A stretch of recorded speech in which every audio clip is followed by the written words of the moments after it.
I'm Barney Lerner. I'm from the Friends of Bradford Beck. I helped found this group about 10 years ago in order to see if we could improve all the streams and rivers in Bradford in order to make Bradford a much nicer place.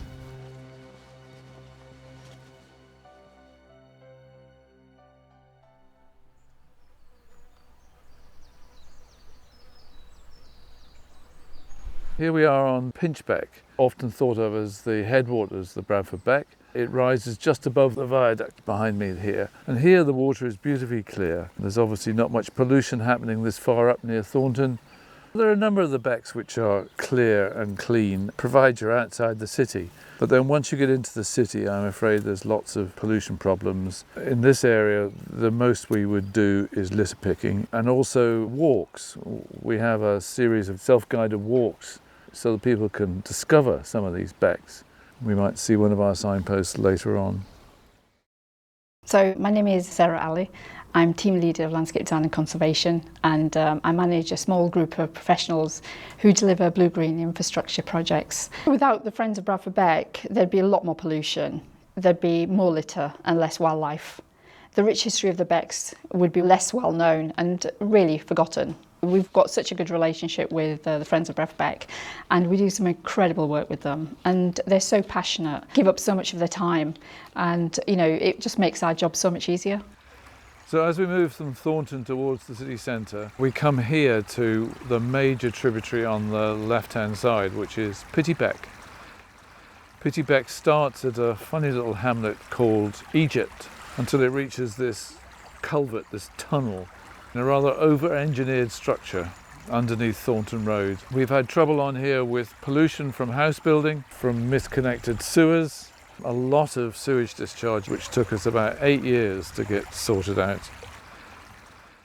So my name's Rachel Kipling. I'm a catchment coordinator at the Environment Agency in our Environment Programme team. We do see real problems with misconnections, a problem where you've got a pipe that may have been connected into the surface water drain by accident. What we've been working together to do is identify where those are coming into the beck, where we might be getting grey or dirty water coming into the beck, and tracking that back. So grey water is used to describe anything that might come out of a house that's not from your toilet, but it might be from your sink. So you've washed your hands, so it might be soapy water, or it's come out of your kitchen sink or from your washing machine. And it's often those pipes that are misconnected into the drains, but it can still have a lot of soap and contaminants in it that adds up and causes pollution.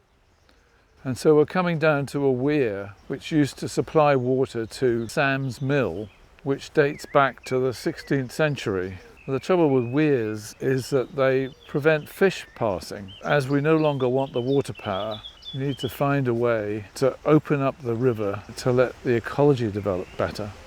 So we need to bypass the weir to create a channel that would enable fish to get up and down to feed water into a wetland area here, and that would be absolutely brilliant.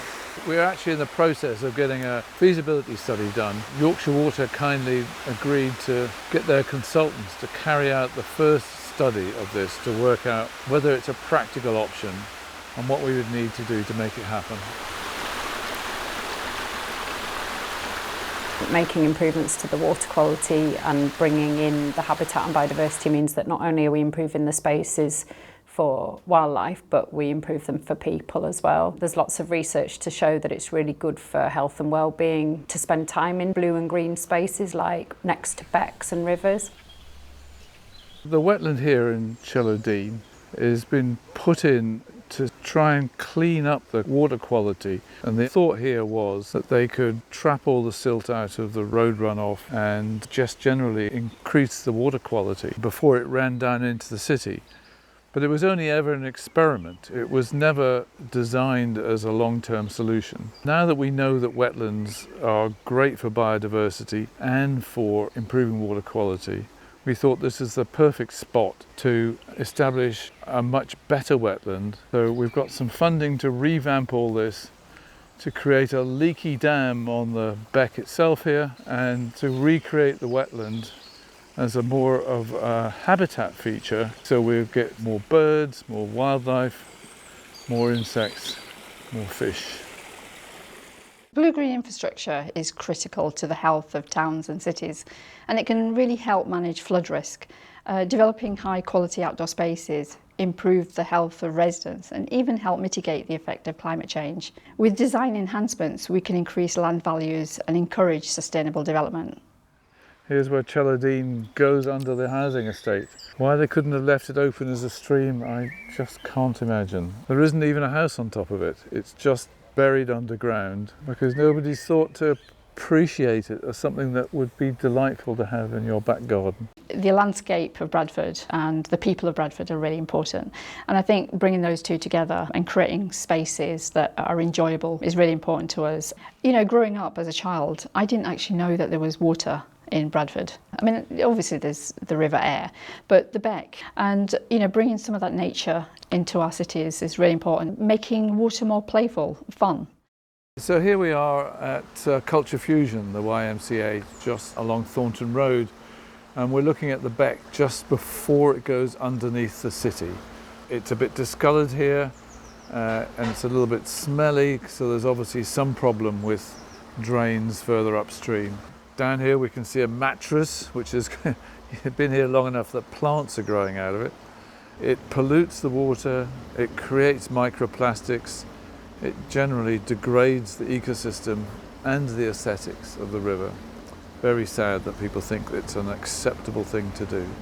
What's really great is the work that we do with Friends of Bradford Becks means that when incidents do happen, they get reported more quickly, which means that we can take regulatory action. So that might involve enforcement action against an organisation that has polluted the watercourse. The Friends of Bradford Beck volunteers are real eyes on the ground for us in terms of both reporting stuff but also checking out other people's reports, and that's been a real asset to the environment management team, and they've said that that's been invaluable for them. It's sad to think that those beautiful streams that we've been looking at further upstream have been reduced to this, hidden between walls, stuck into tunnels and polluted. I mean, this should be a lovely, lively river with trout and kingfishers and dippers, and although I'm sure there's something living in it, it's certainly not a really desirable environment for fish and birds. And of course it's lost to people. People love water. I mean, the sound is lovely here. If you close your eyes and close your nose and just listen to the water, it's a delight. It's a shame it's so badly hidden and so badly damaged. So obviously the city gets its name from the Beck, and its presence has shaped the history of Bradford and determined its location. So Bradford means broad ford across the Beck, and the presence of clean fresh water was a critical resource in the city's textile industry. Sadly, as the Becks have become concealed in channels and culverts, most of our urban communities have lost their connection with this history. So few people know that there's a river under Bradford. We decided we'd mark the course of it with a series of markers on the pavement. So there's a set of 15 plaques set into the pavement showing where the river runs underneath streets and under buildings. And each of the plaques has one line from a poem, which is all about the Bradford Beck. And so you can find a trail guide either on this map just over here or on the website to show you where to go. So what we're interested in is getting it daylighted where we can. It would be really great to be able to see the river somewhere in the city. Bit of a difficult task, that one, because it goes under the buildings. It doesn't even run down the middle of the road. It runs under buildings and then just crosses over a road and carries on. So it's a case of it's out of sight, out of mind, the Beck at the moment. I mean, there is the opportunity with the redevelopment of Bradford for us to be able to open bits of it up. And it's something that other people have done in other cities, such as Sheffield. We know that Bradford Beck was used, basically to get water out of the city as fast as possible, because often it was polluted, and that's why it's been straightened and canalised. It's sort of those industrial features that we're wanting to mitigate really now, to try and renaturalise the Beck and put back some features that both people and wildlife will benefit from. We can see that otter have visited that stretch of Bradford Beck alongside Canal Road, and kingfisher and trout are there, and so we know that already the species are coming through. We just need to facilitate that a bit more.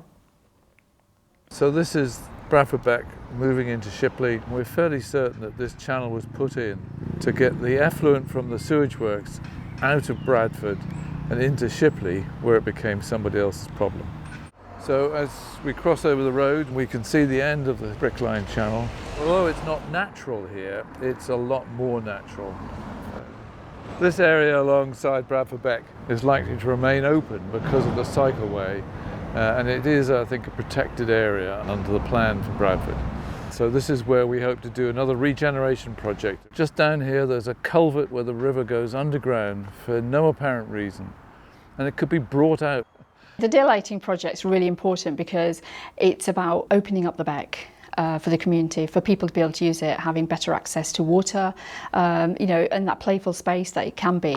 And also it's one of the areas that we can actually daylight and naturalise. Everywhere else it's quite heavily built up, so it's not possible. The Bradford Beck disappears under this patch of green for about 80 metres. There's no buildings, there's no road, there's no footpath, there's no reason to have a culvert here. So our big ambition is to get this opened up. To restore a section of it and create a sort of pocket park area and really create a space for people and wildlife, and we hope that that would also highlight to the city what else could be done for the other sections of Bradford Beck that run through the city and that might also have that opportunity. We have half a dozen sites in mind where we think there is potential to daylight Bradford Beck more in the city centre, but we really want a demonstration project to show how it can be done, how successful it can be. It's the easiest possible place to start bringing the Bradford Beck out from underground. Put in a new open channel alongside so it can be renaturalised. We should try and renaturalise the beck if possible. We've seen more volunteers kind of taking on that stewardship role and being able to be part of reporting pollution. If we want to see change, we've got to be the change that we want to see, haven't we? They're so passionate about what they do, and the amount of time that they give, you couldn't buy that. They have so much knowledge. It's just important to kind of work with them and enhance what they want to do and support them as much as we can.